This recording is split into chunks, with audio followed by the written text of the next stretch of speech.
Arabic webinars. This lesson is about gemination, known in Arabic as the shaddah.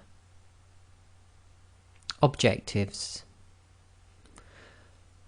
We will learn what gemination is in English, so we're going to look at this concept in the English language first, so we've got a good reference point. We will then learn how it's represented in the Arabic script. And then we'll look at the actual pronunciation of gemination in Arabic. So gemination in English then. The actual definition: gemination happens when a spoken consonant is pronounced for a longer period of time.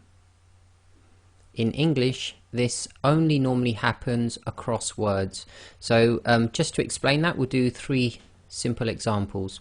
So what we're talking about is a certain letter, what they normally call consonants, which is held for a slightly longer period of time. And in English, this normally happens where you have the same sound at the end of one word and the beginning of the next word. And it's when you say both words quite quickly.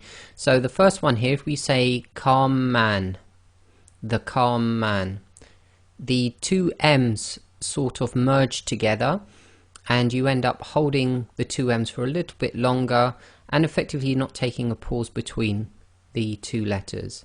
The second one is black coat. So the same thing's happening there, slight pause actually between the K and the C, but generally we're going directly into the sound of the K into the sound of the C. And probably the best example is number 3. So if you say this site, so we say this site, so the S, effectively you're holding the S at the end of the word this, and you're finishing off the sound of the S in the next word, which is sight. So this is called gemination. It's effectively the merging of two sounds into one sound, and you sort of hold it for a little bit longer. In Arabic, the gemination can happen in words and across words. So in English you normally get it across words. In Arabic you will get it a lot within one word, and you'll get it across other words as well.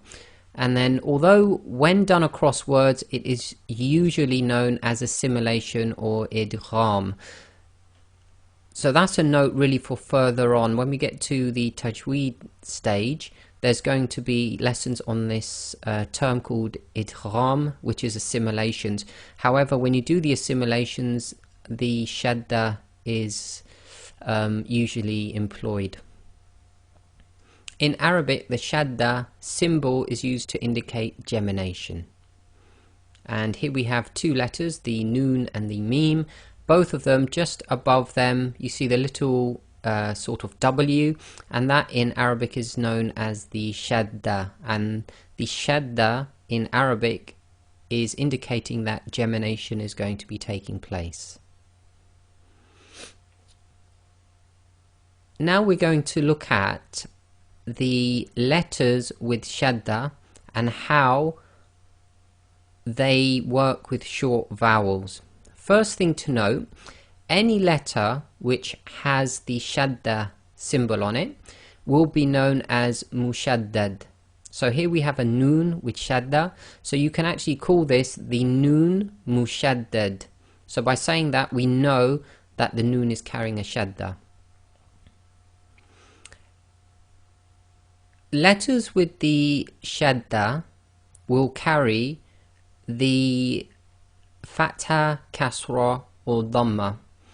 And this first example is taken from the Majidi script. So we're going to see how these short vowels are written when shaddah is also involved.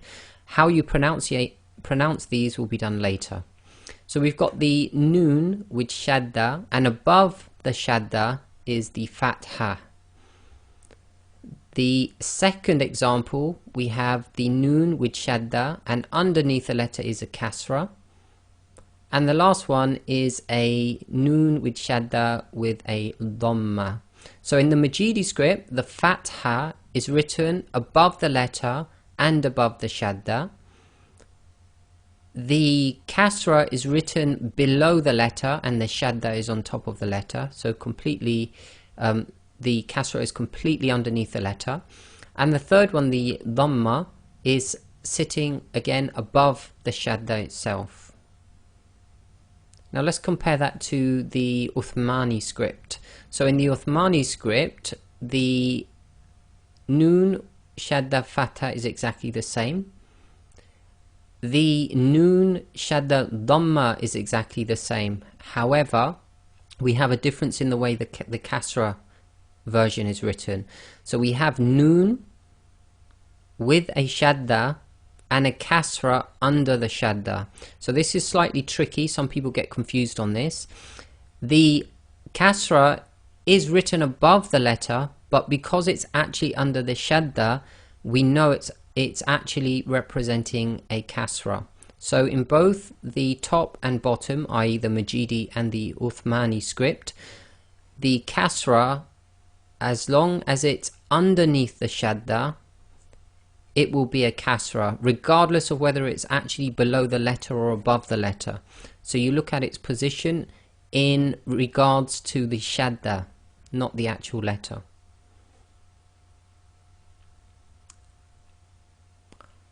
Okay, so now we're going to look at how the shaddah is pronounced and how it actually breaks down. So we've got the noon mushaddad with fatha, kasra, dhamma. Let's break down the first one. So the noon with shadda and fatha. Now essentially the simplest thing to do, or the way to imagine this, is the noon with a shadda breaks down into two letters. It's effectively doubling up, just like we saw in English, where you get the two letters, one next to each other, the end of a word, beginning of a word. In Arabic, as soon as you put the shadda, you are saying that the letter itself is doubled up.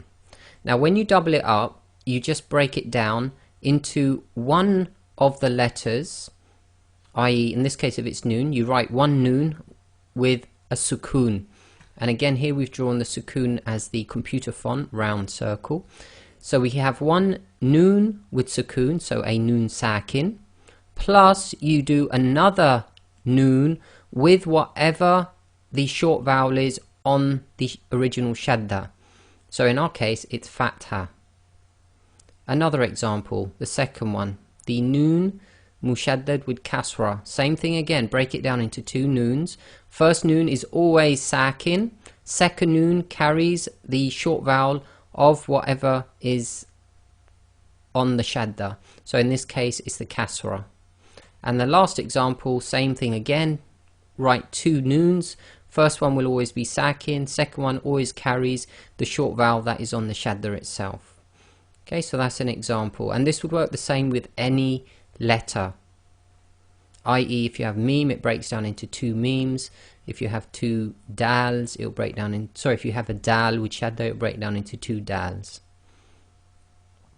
So the pronunciation then of the actual shadda.